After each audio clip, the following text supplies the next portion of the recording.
Coba ingat lagi, kapan terakhir kali kamu merasa bahwa dirimu hari ini lebih baik dari dirimu yang kemarin? Pernah nggak merasa semakin hari kita bukannya tambah baik malah jadi tambah buruk?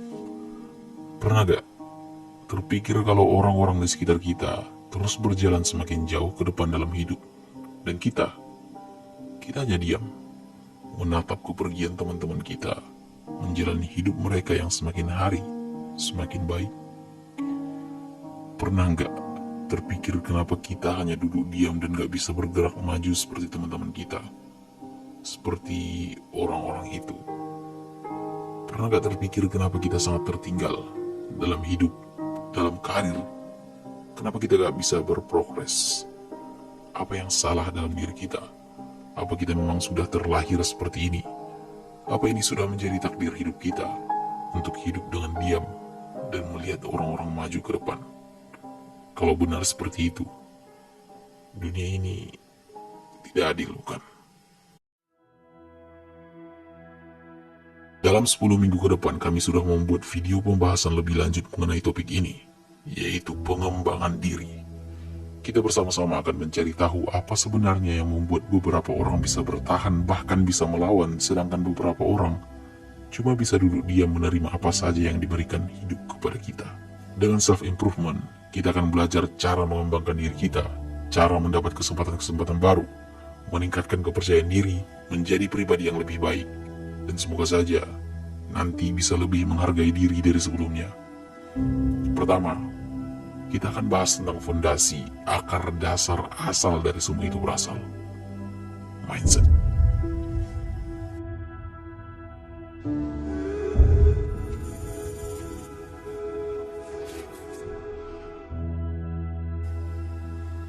Mindset, pikiran, otak dapat mempunyai kekuatan yang masih kurang bisa kita cerna. Kenapa bisa? Demokrasi tercipta di Yunani kuno sekitar 2500 tahun yang lalu. Lukisan Mona Lisa dilukis Da Vinci sekitar 500 tahun yang lalu. Manusia terbang seperti burung dibuat nyata oleh Wright bersaudara sekitar 100 tahun yang lalu. Manusia mendarat di bulan sekitar 50 tahun yang lalu. Kita bahkan punya asisten pribadi di tangan kita sekarang. Sangat gila kalau kita melihat pencapaian yang diciptakan oleh organ kita yang satu ini. Tapi, seberapa kuat sebenarnya pikiran itu? Seberapa besar hal yang bisa kita capai cukup dengan percaya? Dengan mempunyai mindset bahwa kita percaya kita bisa mencapainya. Ada satu penelitian yang dilakukan pada tahun 1990-an.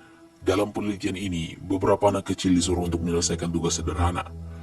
Ketika tugas itu selesai, satu grup diberi pujian bahwa mereka pintar bisa mengerjakannya dengan skor yang cukup tinggi. Dan grup yang satunya lagi diberi pujian bahwa mereka pasti berusaha keras karena bisa menyelesaikan tugas itu. Kemudian, kedua grup itu pun ditanya apa mereka mau mengerjakan tugas yang mudah atau yang sulit. Mayoritas yang memilih soal mudah adalah mereka yang tadi dipuji karena pintar, bukan mereka yang dipuji karena usahanya. Dan setelah itu, peneliti kemudian memberi tugas yang lebih sulit. Dan yang mendapat skor tertinggi mayoritas, rata-rata adalah yang dipuji karena usahanya.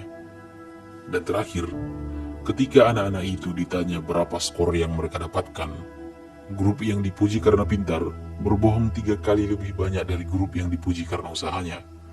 Anak-anak yang dipuji karena kepintarannya tidak tahu cara menghadapi kegagalannya. Satu kalimat bisa mengubah pemikiran seseorang, kepercayaannya, tindakannya, proses pengambilan keputusannya, dan caranya menghadapi kegagalan. Pernah gak waktu di sekolah kamu dapat nilai yang buruk di beberapa pelajaran, biasanya matematika sih, terus gurumu bilang kamu gak bisa matematika, atau mungkin kamu yang sadar sendiri gak bisa matematika dan kamu percaya itu, dan kamu tahulah akhir ceritanya gimana. Kamu gak akan pernah berusaha untuk mencoba mengerti tentang subjek itu. Tahun-tahun selanjutnya nilai-nilaimu akan semakin buruk dan kamu mungkin gak akan memilih jurusan yang banyak hitungannya, atau bahkan sampai memilih pekerjaan yang sedikit hitungannya. Kalau dipikir-pikir, sangat gila bagaimana mindset, kepercayaan yang kita pegang dapat dengan drastis mengubah hidup kita. Pernah gak berpikir, andai saja kamu gak percaya kamu gak bisa matematika waktu itu, apa menurutmu yang akan terjadi? Ya, mungkin pengambilan keputusanmu jadi lebih baik, tindakanmu berubah, jurusanmu mungkin berubah, dan pekerjaanmu juga. Bisa dibilang seluruh hidupmu akan berubah. Jadi, apa itu mindset? Mindset atau pola pikir adalah seperangkat asumsi, metode, atau gagasan yang dipegang oleh seseorang. Kalau kita lihat dari riset pertama tadi, pola pikir bisa memengaruhi keputusan kita, karena jelas bisa memengaruhi cara kita menghadapi tantangan dan kegagalan. The power of yet. Perkenalkan, Carol Dweck, seorang peneliti sekaligus profesor psikologi di Stanford University. Dalam salah satu penelitiannya, dia mengumpulkan beberapa murid dan memberikan beberapa tugas yang sama. Pertama, dia memberikan soal yang mudah kepada murid-murid itu, dan banyak yang mendapat nilai bagus. Kemudian, dia memberikan beberapa soal yang sulit, yang sebenarnya mungkin tidak bisa mereka jawab karena memang soal itu masih jauh di atas kemampuan mereka. Di sini, kita bisa melihat murid-murid itu mulai terbagi menjadi dua kelompok. Kelompok pertama merasa gelisah dengan adanya soal yang tidak bisa mereka kerjakan, dan sebagian besar bahkan sudah tidak peduli dengan soalnya. Dan kelompok kedua, mereka merasa tidak ada masalah dengan soal-soal itu. Bahkan ada beberapa murid yang menyukainya. Some of them reacted in a shockingly positive way. They said things like, "I love a challenge." Pada hasil tes, kelompok pertama yang sulit menerima tantangan tadi mendapat nilai yang jauh lebih rendah dari kelompok kedua. Ini sebenarnya agak mengejutkan karena kalau dilihat dari tes pertama tadi, mereka relatif punya nilai yang lebih tinggi dari kelompok kedua. Dengan menambah variabel kesulitan di soalnya, skor mereka jatuh dengan drastis. Carol Dweck membagi mindset menjadi dua bagian, growth mindset dan fixed mindset. Growth mindset adalah pemikiran atau kepercayaan bahwa kepintaran, bakat, atau kemampuan itu didapat dengan usaha. Sedangkan fixed mindset percaya bahwa itu semua dibawa dari lahir. Dalam penelitian yang tadi, kelompok pertama adalah mereka yang memiliki fixed mindset, dan kelompok kedua yang menyukai tantangan adalah yang memiliki growth mindset. Dalam studi lain, kelompok yang dipercaya memiliki fixed mindset itu ditanya apa yang akan mereka lakukan untuk tes berikutnya. Dan kebanyakan dari mereka menjawab untuk mungkin. Mereka akan menyontek, akan main curang dalam tes. Dalam studi yang lain, mereka mengatakan mau mencari orang yang lebih buruk dari mereka agar mereka bisa merasa diri mereka sedikit lebih baik. Penelitian demi penelitian dilakukan dan itu terus menunjukkan bahwa mereka yang percaya kemampuan adalah sesuatu yang tidak bisa diubah, sesuatu yang dibawa dari lahir, menunjukkan bahwa mereka selalu mencoba untuk lari dari kesulitan. Tapi, murid dengan growth mindset tetap mencoba untuk terus menyelesaikan masalah itu. Mereka memang sering gagal mengerjakannya, tapi mereka belajar dari kegagalan itu. Para saintis mengukur aktivitas listrik di otak murid saat mereka dihadapkan dengan kesulitan. Murid dengan fixed mindset hampir tidak memiliki aktivitas apapun yang terjadi di otak mereka ketika dihadapkan dengan kesulitan. Ini terlihat bahwa mereka seperti menyerah dengan soal.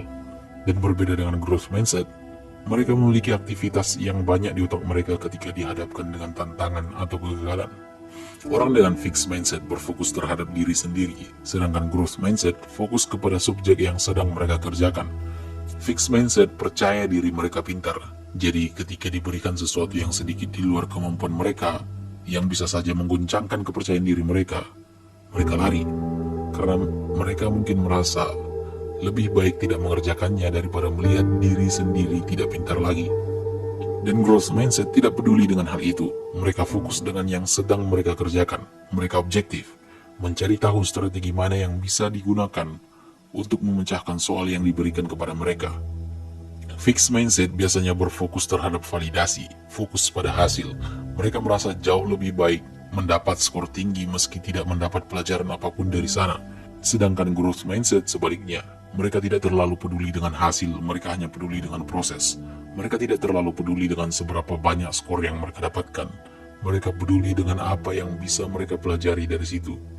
Fixed mindset mengajar apa yang bisa mereka dapat sekarang, sedangkan growth mindset mengajar apa yang berguna nanti di masa depan. Fixed mindset percaya, kalau skor mereka buruk dalam satu bidang berarti itu memang karena mereka gak bisa dalam bidang itu. Udah, titik. Tapi growth mindset percaya, kalau mereka buruk dalam satu hal berarti usaha mereka masih kurang di bidang itu. dan masih sangat mungkin untuk jadi lebih baik di bidang itu asal mau usaha. Dalam penelitian pertama tadi, penelitian yang mencoba membangun kepercayaan murid-murid dengan memujinya dengan cara yang berbeda.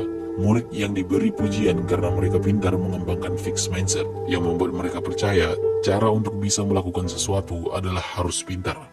Murid yang diberi pujian karena usaha mereka jadi mengembangkan growth mindset, yang membuat mereka percaya untuk bisa melakukan sesuatu itu harus usaha, bukan hanya pintar. Dengan hanya beberapa kata pujian, mindset dari murid-murid itu berubah dan mengubah cara mereka menghadapi tantangan dan kegagalan. Hidup itu penuh dengan tantangan dan kegagalan. Kita mungkin harus bisa berbicara di depan orang banyak, atau harus bisa mencari uang sendiri untuk sekolah. Kita bisa saja gagal masuk perguruan tinggi, gagal mendapat juara yang selalu diimpikan, gagal mendapat pekerjaan yang sudah dikejar-kejar. Memang agak susah untuk diterima, tapi kenyataannya seperti itu. Dan hanya mereka yang percaya bahwa kepintaran dan kemampuan itu bisa dikembangkan, mereka yang punya growth mindset, yang percaya bahwa diri mereka bisa jadi lebih baik lagi, bisa improve, yang nantinya bisa menghadapi tantangan yang diberikan oleh hidup, yang mungkin saja membawa mereka terhadap kesuksesan. John Whiteskin, si anak ajaib, buat yang belum tahu, dia itu salah satu pemain catur terbaik di Amerika, pesaing bela diri dan juga seorang penulis. Dia pernah berkata, "If we win because we are a winner, then when we lose, it must make us a loser." Artinya kira-kira kayak gini. Kalau kita menang karena kita adalah seorang pemenang, berarti kalau kita kalah, tentu itu membuat kita jadi seorang pecundang. Kalau kita terus-menerus menjudge diri kita pintar atau enggak, dan enggak pernah memperhitungkan usaha sebagai faktor dalam bagian kalkulasinya, hidup akan jadi semakin susah dari yang kita kira. Memang, kata Carol sendiri, kita semua tidak ada yang murni 100% punya growth mindset atau fixed mindset. Kita itu lebih ke campurannya. Tapi meskipun begitu, kita masih bisa berusaha agar memiliki growth mindset yang lebih dominan dari fixed mindset. Dalam satu studi, murid-murid tadi diajari, kalau mau keluar dari zona nyaman mereka, mau belajar sesuatu yang baru, sesuatu yang susah, neuron di otak mereka bisa membentuk koneksi yang baru yang lebih kuat. Dan seiring berjalannya waktu, mereka bisa jadi lebih pintar. Dan menakjubkannya, murid yang tidak diberitahu tentang hal ini terus mendapat nilai yang rendah di kelas mereka. Tapi murid yang diberitahu, sebaliknya, mereka terus menunjukkan peningkatan yang konstan di kelas mereka. Jadi sebenarnya sangat mungkin untuk mengubah mindset kita yang tadinya itu adalah fixed mindset, jadi lebih ke growth mindset. Seorang anak berusia 13 tahun pernah mengirim surat ke Carol Dweck.